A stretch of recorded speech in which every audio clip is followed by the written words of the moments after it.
नमस्कार, आप देख रहे हैं भारत टॉप न्यूज। आइए आपको बता दें कि ओम प्रकाश राजभर ने इंडिया गठबंधन और अखिलेश यादव पर शायरी कर ली चुटकी। कहा कि दिल के टुकड़े टुकड़े करके मुस्कुरा के चले गए अखिलेश जी, जिएंगे तो किसके लिए। महाराजा सुहेलदेव की 115वीं जयंती पर पहुंचे ओम प्रकाश राजभर। जयंती के माध्यम से ओम प्रकाश राजभर ने लोकसभा चुनाव की भरी हुंकार। सैकड़ों की संख्या में राजभर समाज के लोग जनसभा में रहे शामिल। ओम प्रकाश राजभर ने कहा कि लोकसभा चुनाव पर हम 3 सीटों पर कर रहे हैं मांग। घोसी, गाजीपुर और सलेमपुर की सीट कर रहे हैं मांग। बाहरी प्रत्याशी पर कहा कि हम बाहरी नहीं हैं, बल्कि हमने अपना वोटर कार्ड, निवास प्रमाण पत्र बनवा लिया है। रसा जो आधा घोसी में आता है, हम निवास करते हैं। माफिया ब्रजेश सिंह पर कहा कि लोकतंत्र में जिनका नाम वोटर लिस्ट में है वो चुनाव लड़ सकते हैं। जब तक उत्तर प्रदेश कैबिनेट का विस्तार नहीं होगा तब तक नहीं जारी होगा अधिसूचना। विरोधी पार्टियों को सरकार में शामिल करने की कवायद होगी। अखिलेश यादव के जितने भी प्रत्याशी घोषित हैं वह हारने वाले प्रत्याशी हैं। घोसी विधानसभा क्षेत्र के खुरहट इलाके में मनाई गई जयंती। अब देख रहे हैं भारत टॉप न्यूज में किस तरह से लोगों को संबोधित करते हुए ओम प्रकाश राजभर ने क्या कहा। भारत टॉप न्यूज में ताज़ा खबरों के लिए बना रहे, लाइक करें, सब्सक्राइब करना न भूलें। जागरण महारैली का कार्यक्रम रखा है लोगों ने। क्या महारैली भी है और इसके माध्यम से संदेश भी देना चाह रहे हैं। कहाँ दावेदारी है? दावेदारी घोसी है, सलेमपुर है, गाजीपुर है, लालगंज है, देवरिया है, जौनपुर है। तमाम सीटें हैं। 80 सीट में कोई सीट मिलेगी। कांग्रेस और समाजवादी पार्टी को लेकर उत्तर प्रदेश में गठबंधन में सीटों के बंटवारे को लेकर बहुत खींचतान चल रही है, क्या कहेंगे? देखिए, वो मिल के लड़ा, चाहे खींचतान करके अलग लड़ा, कोई लड़ाई का मतलब नहीं है। उत्तर प्रदेश की 80 की 80 लोकसभा सीट माननीय योगी जी या माननीय नरेंद्र मोदी जी के नेतृत्व में इंडिया गठबंधन जो लड़ रहा है हम लोगों से, एनडीए से, वो असफल है। कहीं जीतने की स्थिति में विरोधी पार्टियों के पास कोई ताकत नहीं है। ताकत देने के लिए हमने बहुत पहले 6 महीना पहले बता दिया था कि विरोधियों ने खाना है, मोदी जी को प्रधानमंत्री बनाना है। कुछ लोग सट के करेंगे, कुछ लोग हट के करेंगे। आपने देखा, सटने वाले सट गए और हटने वाले छटपटा रहे हैं। जल्दी हट करके वो भी मोदी जी को प्रधानमंत्री बनाने के लिए काम करेंगे। घोसी की सीट प्रथम वरीयता है आपकी? अब मिलेगी तो लड़ेंगे।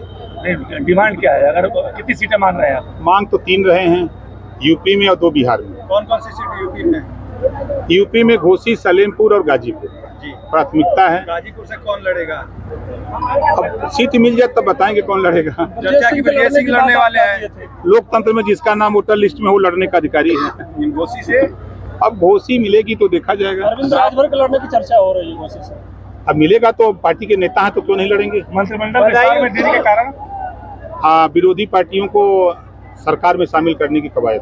आपने कहा कि अधिसूचना लागू नहीं होने देंगे जब तक हम मंत्री नहीं बनेंगे। भाई, जब तक विस्तार नहीं होगा तब तक सूचना जारी नहीं होगी। अखिलेश यादव ने शिवलाल यादव को टिकट प्रत्याशी घोषित कर दिया है, क्या कहेंगे? कोई मतलब नहीं है। उनके जितने प्रत्याशी घोषित है सब हारने वाले हैं। महाराजा सुहेलदेव को आप भारत रत्न देने की मांग कर रहे हैं? बिल्कुल मैं कर रहा हूँ। क्या वजह रही कि जो राष्ट्र की रक्षा किया, जो देश को गुलाम होने से बचाया, ऐसे वीर योद्धा राजभर महाराजा सुहेलदेव जी को भारत रत्न मिलना चाहिए।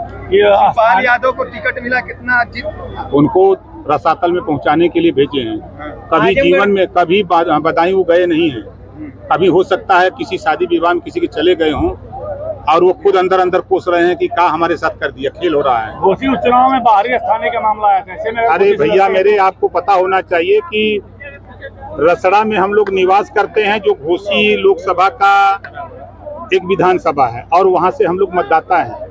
हम लोग घोसी लोकसभा के मतदाता हैं। ओम प्रकाश राजभर हम लोग यहाँ नाम चढ़वा लिए हैं और हम रहते हैं यहाँ रसड़ा में, और रसड़ा से अपना बनवा करके प्रमाण पत्र, निवास प्रमाण पत्र हम गाजीपुर के जहूराबाद लड़ते हैं। मंत्रिमंडल में चुनाव लड़ेंगे तो छड़ी और कमल में विरोधाभास आएगी? कहीं कुछ नहीं, कहीं कुछ नहीं। देखिए, ये देश का चुनाव है, ये देश का चुनाव मोदी जी के नाम पर हो रहा है, कहीं कुछ नहीं। अभी आपने कहा कि योगी जी से लोग कहते हैं कि आपकी नहीं बनती है और आपने मन से कहा, तो अभी क्या कारण है कि ये बात बोलनी पड़ी? ये कुछ लोग धरातल पे चट्टी चौराहे पर चर्चा करते हैं, गरीबों को गुमराह करते हैं। इस नाते उनको कहा कि आप घबराओ नहीं। समय नहीं था, ना उनको बताते कि किसी भी, चाहे डीएम क्या काम हो, एसडीएम तहसीलदार क्या काम हो, दरोगा क्या काम हो, कोई बात हो आप हमको बताओ। यहाँ अगर कोई नहीं सुनेगा तो हम वहाँ बैठे हुए हैं ना। ये मुख्यमंत्री क्या बैठे हुए हैं, प्रमुख सचिव गृह क्या बैठे हैं, हम उनकी समस्या का समाधान करने के लिए। इंडिया गठबंधन के लिए 2 शब्द। देखिए, इंडिया जो गठबंधन बना था तो उस गठबंधन से तमाम साथी 2 लाइन कह के चले गए कि दिल के टुकड़े टुकड़े करके मुस्करा के चल दिए। अखिलेश जी जिएंगे तो किसके लिए